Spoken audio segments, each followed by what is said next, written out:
ব্লগের শুরুতেই আজকে সকলকে জানাই গুড মর্নিং। কেমন আছেন সকলে? আশা করি সকলে খুব ভালো আছেন, সুস্থ আছেন। এই প্রচণ্ড গরমে একটু সকলে সাবধানে থাকুন। আর বৃষ্টিপাতের তো কোনো আশাই নেই, বর্ষাকাল যে কবে আসবে তা মানে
সবসময় পজিটিভ রাখতে।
তার সঙ্গে কি বলুন তো, এখন অতটা একা লাগে না, কেননা এখন আমিও তো একটা কাজের সঙ্গে যুক্ত হয়েছি। এই যে আপনাদের মতন একটা পরিবার আমি পেয়েছি, আপনারা সকলে ভিডিও দেখেন এবং সেই ভিডিও করার যে একটা কাজ, একটা প্রসেস আছে, সেই কাজ নিয়েই সবসময় ব্যস্ত থাকি। তো ফাঁকা টাইমটাতে কি করি বলুন তো, বসে না থেকে তখন এই ভিডিওর কাজগুলো করতে থাকি, নিজেকেও এনগেজ রাখি। নিজেকে যত এনগেজ রাখবেন না, তত উল্টো পাল্টা দিকে, কোনো খারাপ কথায় মানুষের বা কোনো খারাপ চিন্তা ভাবনার দিকে মনটা যাবে না। সব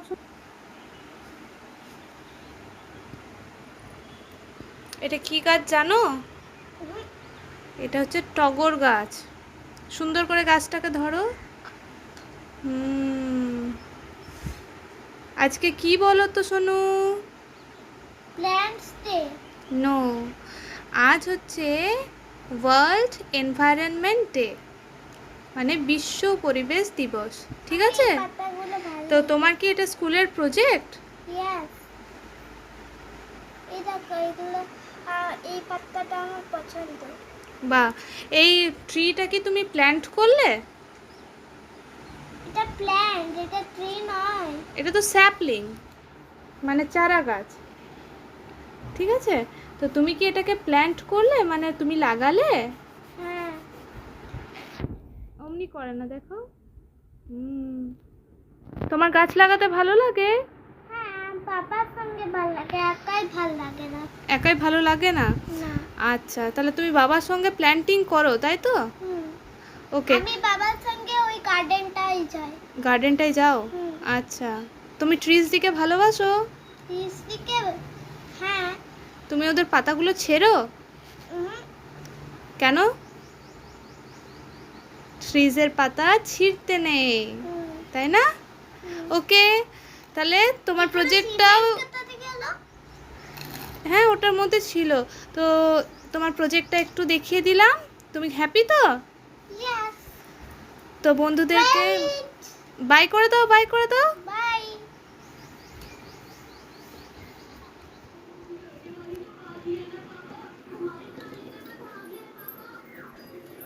তো ভাতটা বসিয়ে দিয়ে অনেক কাজ হয় জানেন, একদিকে ভাতটা হতে থাকে আর একদিকে আমি স্নান পুজো সব সেরে নিয়েছি। তারপর মুড়ি খাবো আজকে কুমড়োর তরকারি দিয়ে, সেজন্য একটু কুমড়োর তরকারি করে নিয়েছি, তাতে একটু বাদামও দিয়েছি আজকে। আর এদিকে বেশ কিছু ধনেপাতা কেটে নিয়েছি, এটা মাছের ঝোলে যাবে কিছুটা, আর কিছুটা করব চাটনি।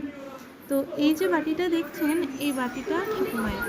তো ঠাকুমা তো একা থাকে আর উনি নিরামিষ খান, তো সেই জন্য যেদিন যেদিন নিরামিষ তরকারি করি সেদিন ঠাকুমাকে একটু দিয়ে আসি। আর ঠাকুমা আমাকে খুব ভালোবাসে, তা তো আপনারা জানেনই। এই যে ঠাকুমাকে আগে একটু দিয়ে আসি, তারপরে অন্যান্য কাজগুলো করে নেব। আর এদিকে বাবু তো ওই যে টিভিতে যা সাউন্ড দিয়েছে, তাতে মানে কি বলবো, মানে গোটা পাড়ার লোক মনে হয় শুনতে পাচ্ছে, এত টিভিতে সাউন্ড দিয়েছে। তাকে যতই বলি না কেন যে কার্টুনটা তুমি সাউন্ডটা আস্তে দিয়ে দেখবে, সে কিন্তু মনে করে যে কার্টুনের সাউন্ডটা জোরে দিলে তারাও যেন বাড়ির মধ্যে এসে তার সাথে খেলা করছে। তো যাই হোক, তো সে একদিকে টিভি দেখছে আর একদিকে আমি এই যে পটলগুলো ঝটপট কেটে নিচ্ছি, এগুলো মাছের ঝোলে দেব। খুব একটা বেশি আজকে রান্না করব না, কুমড়ো তরকারিটা একটু বেশি করেই করেছি। মুড়িতে যদি নাও খাই তো ভাতের তরকারি হিসাবে সেটা হয়ে যাবে। আর মাছের পটলে আলুতে ঝোল আর ধনেপাতা চাটনি।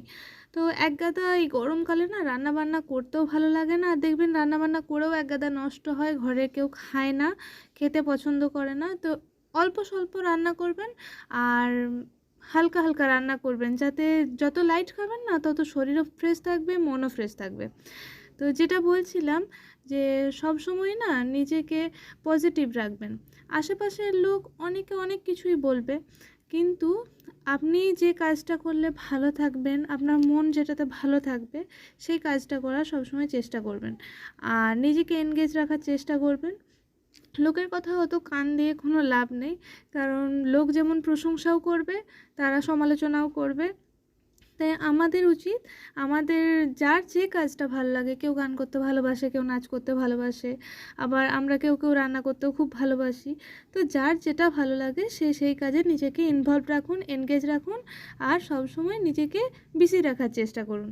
তাহলে দেখবেন যে লাইফটাও কত ইজি হয়ে যাচ্ছে, আর কাজগুলোকেও কাজ মনে হচ্ছে না। নিজের কাজটা নিজে করার চেষ্টা করুন, তাহলে দেখবেন যে অতটা চাপ আসছে না, নিজে নিজেই আপনি করে নিতে পারছেন, নিজের পরিবারটাকে সামলে নিতে পারছেন। সকালবেলার থেকে উঠে না আমাদের প্রত্যেক মেয়েদেরই মনে হয় কি বলুন তো, যে এই একটা যুদ্ধ যেন শুরু হলো সারাদিনটা। কিন্তু একটু বুদ্ধি খাটিয়ে আর একটু মানে গুছিয়ে যদি আমরা কাজগুলোকে করি, তাহলে কোনো কাজই ঝামেলার মনে হয় না। ওই যে মাছটা ফুটে উঠছিল, সেই জন্য আমি ঝটপট ঢাকা দিয়ে দিলাম। তো আজকের ব্লগটা আপনাদের কেমন লাগলো অবশ্যই জানাতে ভুলবেন না। আর এই দিকে যে বাটিতে কি ধুচ্ছি জানেন, এগুলো হচ্ছে কাঁঠালের বীজ। তো এগুলো একদিন রান্না করব, সেই জন্য ধুয়ে শুকিয়ে রেখে দিচ্ছি। আর কেটে নিয়েছি বেশ কিছু কাঁচা আম, এগুলো আচার করব। সংসারের মানুষগুলোকে যেমন ভালো রাখার চেষ্টা করি, তার সঙ্গে এটাও চেষ্টা করি যেন নিজের ভালো লাগার জিনিসগুলো জীবন থেকে হারিয়ে না যায়। সংসারের চাপ তো থাকবেই, তাই না? কিন্তু তার মাঝেও আমাদের ভালো লাগার জিনিসগুলোকে আমাদের মধ্যে বাঁচিয়ে রাখতে হবে, তাহলেও কিন্তু আমাদের মনও ভালো থাকবে আর আমরা সবসময় পজিটিভও থাকবো। তো আজকের ব্লগ এখানে শেষ করছি। সকলে ভালো থাকুন, সুস্থ থাকুন। আপনাদের সঙ্গে দেখা হচ্ছে আবার নেক্সট ভিডিওতে। আর চ্যানেলটি যদি সাবস্ক্রাইব না করে থাকেন তো অবশ্যই চ্যানেলটি সাবস্ক্রাইব করে দিন। ধন্যবাদ।